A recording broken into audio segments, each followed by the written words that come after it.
Добрый день, дорогие зрители! Сегодня я хочу поговорить с вами немножко об законах эксплуатации дронов и беспилотных воздушных судов.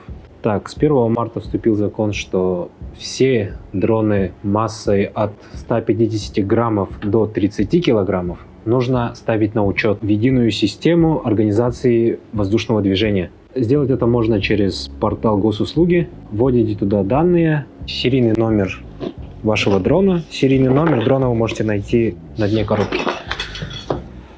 Далее они высылают вам регистрационный номер вашего дрона. Его нужно будет нанести на корпус и на видное место. Все, ваш дрон поставлен на учет. Так, если вы спросите меня, можно ли летать на дроне вообще, я скажу, что летать на дроне можно, но есть ряд условий, которые нужно соблюдать. Во-первых, это должно быть за пределами населенного пункта, вне запретных зон для полетов, такие как банки, ТП, место проведения мероприятий, охраняемые зоны. И все это дело должно быть на удалении 10 километров от любого посадочного места, то есть аэропорты, посадочное место для вертолета. Все должно быть на отдалении. И все это должно быть в светлое время суток, на высоте не более 150 метров, и вы должны видеть ваш дрон.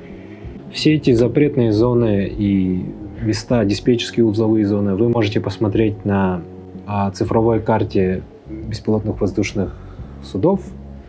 Ссылочка будет в описании. Либо скачать приложение Небосвод. Там тоже все указано, все рассказано, все показано.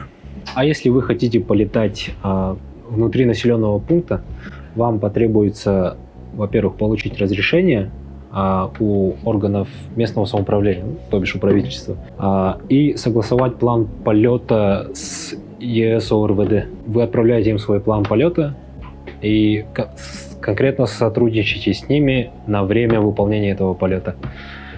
Подать план полета можно в приложении, либо на сайте по ссылке в описании.